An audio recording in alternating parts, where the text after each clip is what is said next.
What it is to be human is to every day to put death to the old nature of yourself, to bring yourself into captivity, all of your thoughts, all of your actions, to bring them into captivity. So what is it to be a fully developed human? To have understanding. And to understand the things that seem so simple, but we can't explain, but those are the things that guide us. We're not aware that they're guiding us, but they are. They're pushing us in directions, like this concept of love. What is love? I'll tell you. It's to desire and seek the well-being of another. Do you love yourself? I mean this. Think about this. Do you desire your own well-being? Yes. Fine. Do you know what your well-being is? No, not yet. Then you can desire it, but now you have to seek your own well-being. Do you live in such a way that you actually do seek your own well-being? Or do you live in such a way that you're actively destroying yourself? Or do you do things that if you just stop and think about it for 5, 10, 20 seconds, you go, oh, this is bad for me. 5 bags of hot Cheetos? Come on. Scanlon, the whole bag of mini peanut butter cups? There were 2 bags. When you wake up in the morning, where are you? In bed. Today, these days, probably warm, cozy, alarm goes off, and what's out of that bed? Cold. So it's easier to stay in bed. Yeah, I'm gonna ask you what Marcus Aurelius asks you in book 1 of Meditations. Is that what you were born for? To be comfortable. Oh, you don't love yourself enough. Because if you love yourself enough, you would do what your nature demands. And your nature demands that you kill those parts of yourself that are holding you back. Those parts of yourself that are not seeking the best for you. How does your whole life begin, by the way? You get pushed away by your mother. That's how your life begins. You're chilling, everything's great, you're cozy, you can count on them, you depend on them, and then your mom says, all right, time to depend a little bit more on yourself. I'm sure it's harder than that, but you get the idea. And then once you depend, then you're out there, and how do you react to that? Bullshit! Screaming, crying. Not me. I came in this world looking around thinking, this is interesting. This is different from the cosmos.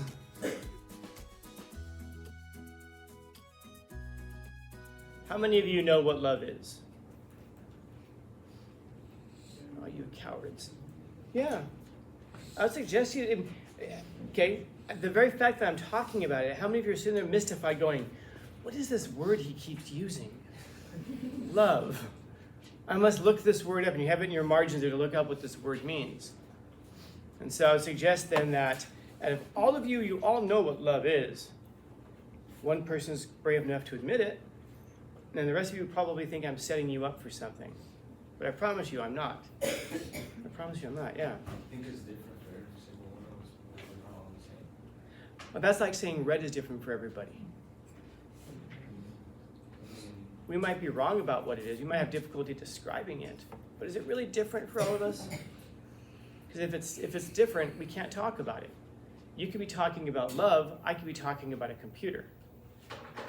Do you love your girl? Oh man, not really. The operating system's a little wonky, you know? Huh? Well, you're talking about this device right here, right? No, that's not love. That's a computer. This is the point of language. It clarifies. It helps us to be on the same page with things. I would suggest to you that you all already know what love is. You just don't know how to define it or describe it. It's like if I were to ask you what justice is. You probably know what justice is. You just don't know how to define it or describe it. When people ask me what's the value of philosophy, I'll give you these 2 answers. One of them I've already given you, because I'll do without a law what a lot of people will only do if they're threatened by the law. I will do through philosophy what a lot of people will only do if they're being forced to, or if they're afraid to be seen differently. There's the pretty part of it. The ugly part of it is I'll also do things that are right or wrong regardless of how popular or unpopular it is. Will it piss you off? Yeah, but here's the thing. A true friend stabs you in the front. A true philosopher, what good is a philosopher who doesn't anger people?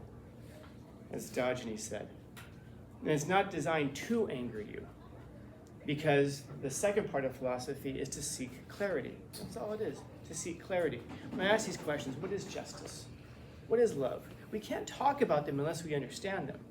If I were to ask you to hand me that red hat over there and put it on my head, and you took the computer and you smashed it over my head and you said, that's what he asked for. No, it's not. I asked for your red hat. Well, it's different for everybody. No. Everybody has a different misunderstanding about what a lot of things are.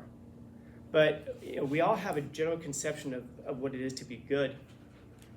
Maybe we disagree about how to get there, but I'm going to suggest to you that most of us disagree on how to get there just because we haven't thought about it. Because most good and evil is done by people who never make up their minds to do good or evil.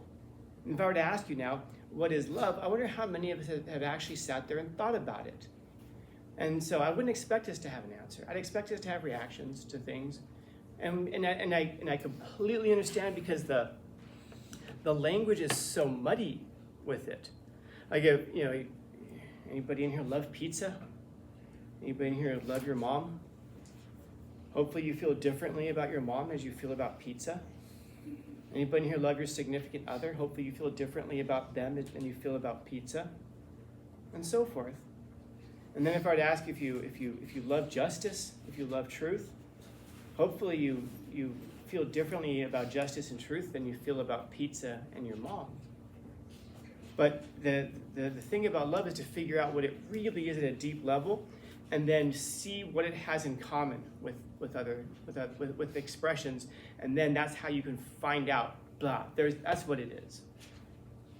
And so I know this is why, like I say, philosophy it's difficult. It's not for everybody. If philosophy was easy, it would be rocket science, as we used to say. Because having to sit with an idea and get to the bottom of it, and then it isn't enough just to come up with it. Now you've got to test it, which means that you have to put out there in the world and make yourself vulnerable.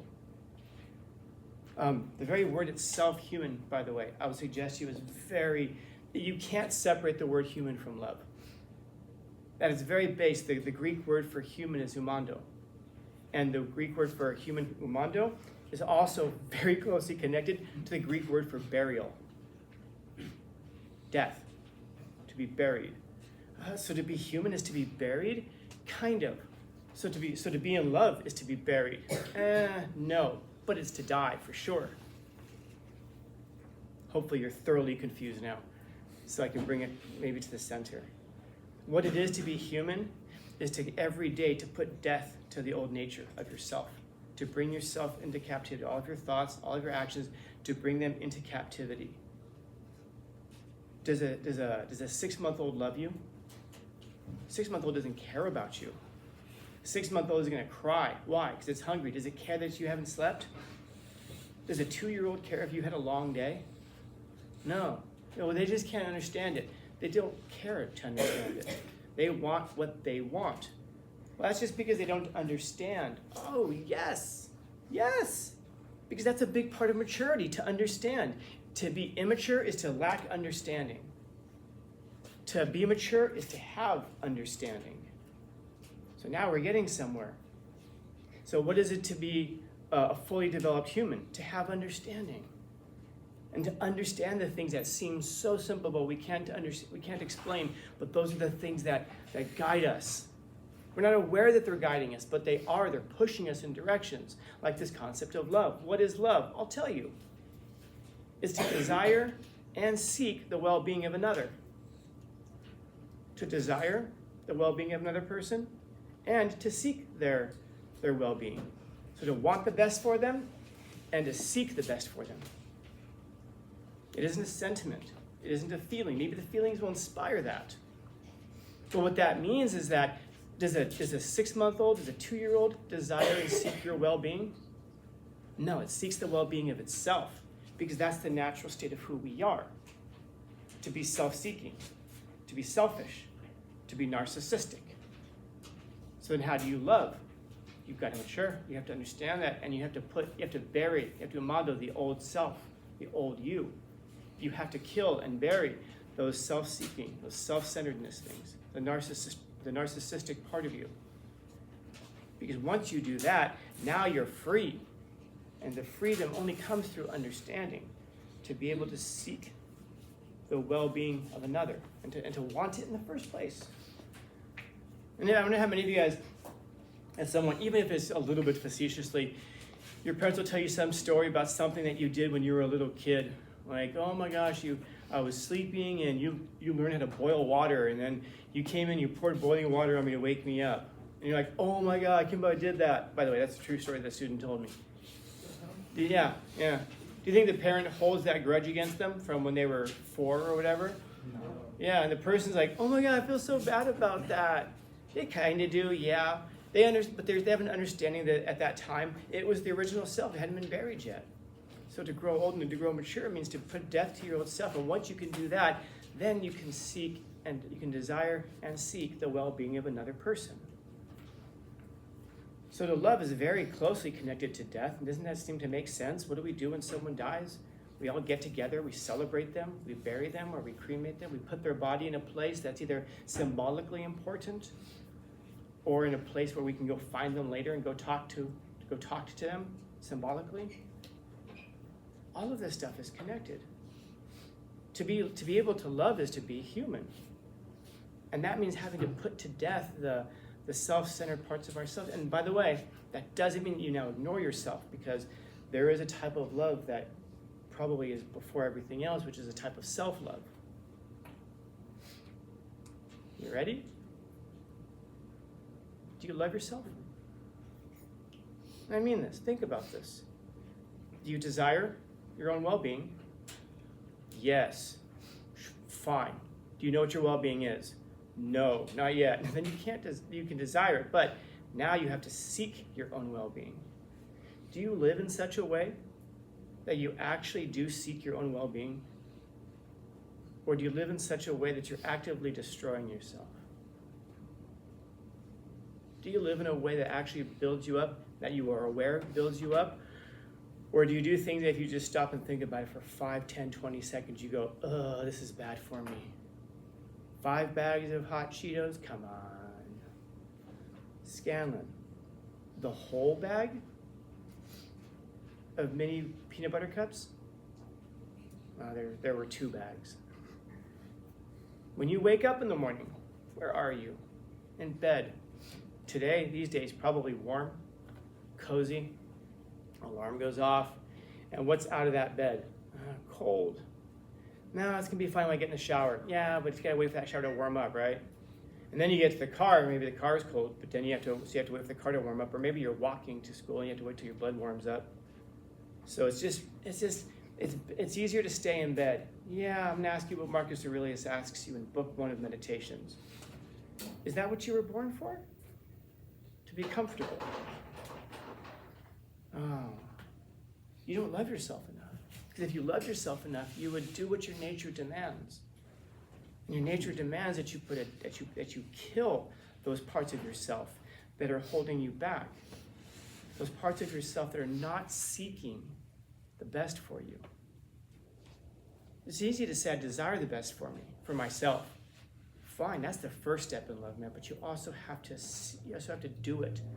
You have to seek out your own well-being.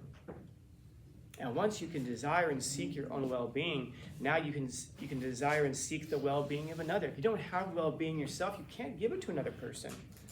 You can't. I wonder how many of you want to make $1 million, and in your head you're like, I'm going to make $1 million, and the first thing I'm going to do is I'm going to buy my mom a house. And we're like, and some of you are still going like, yeah, real. You can't buy the house until you have the $1 million. It's fine to desire it. Are you seeking it though? And not be for the money, but for the thing itself, which is to be able to give your mom something. There's the it that we're referring to, the bottom of all of it. It's a love for mom. I desire something good for mom, and I want to seek her well-being, a comfortable life, because she's had such a hard one. Yeah, then you love your mom. You're walking down the street, and a homeless person asks you for your money. Sorry, that sounds like he's robbing you. He asks you for your money. Give me your money. No, he asks you for some money. Sitting in front of 7-Eleven. You have $1 or $2. What could that $2 buy you? Are you seeking the well-being of another? Here, brother. Here's $2. It means a snack to me, but it means a great deal to you. If so, you love them. Are you desiring and seeking the well-being of humanity? If so, good news. You love humanity. And that's good because you're part of it. But understand what that is. Do you love buffalo wings? They're tasty, but you aren't seeking the well-being of buffalo wings. Use a different word, maybe, if it helps to clarify things in your own head. Are you seeking the well-being of your significant other? Do you take them lunch at work? Do you bring them flowers? It cost me some money I could spend on blank. True, but you're also seeking their well-being. What kind of well-being in that case? Their joy and happiness. The sense that now they feel like they belong, because everybody has to feel like they belong to something or someone. But again, you can't give yourself to something or someone until you have it in the first place. That's to understand yourself, to know who you are. Once you know who you are, you know how you fit into all of the stuff around you. People bumble around through life lost and not sure where they belong and lacking meaning. Here's your meaning. You ready? Love yourself. Seek your well-being. Desire your own well-being and seek your own well-being. For a lot of people, that's a full-time job for the rest of your life. Once you've got a handle on that, once you can ride the bike, now you can go to your friend and go, hey, I learned how to ride a bike. Jump on.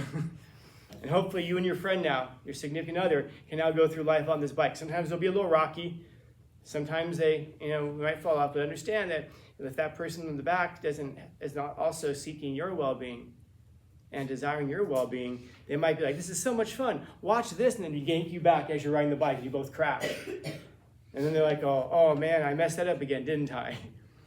And then you can get on that bike and be with a skinned up knee and be like, I will never let anyone ride this bike with me again. It doesn't make you better, man. It doesn't make you stronger. Yeah. It makes you more afraid. It makes you give in to the fear. Because that's also what you have to do in order to love, is you have to be strong. And what I mean is, because to love is to make yourself vulnerable, of course. And if you're weak, you can't afford to be vulnerable. So you have to put up these walls that you think are helping you, but they're not. They're not. They're keeping you weak. No. And to become strong, by the way, is another purpose of life. How does your whole life begin, by the way?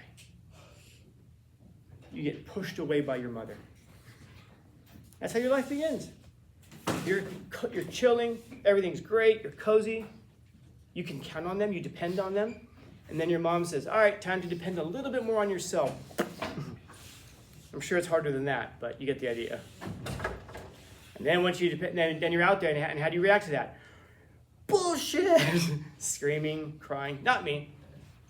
I came in this world looking around thinking, this is interesting. This is different from the cosmos. But most humans, we look at the world and we spend so much of the rest of our lives trying to cling to things and become dependent. And our parents begin with the best thing that they can do, which is to make us independent. And our whole life is preparing us to be independent. Not to not want them, but rather to not need them. Because it's hard to love the things that you need, because you're not seeking their well-being and their desire for in and of themselves, but only for what they provide for you. This is why love isn't necessarily reciprocal. It's just really bitching when it is. But I'll leave it at that. Questions? Comments, concerns, complaints, criticisms, critiques? Happy Tuesday-ish?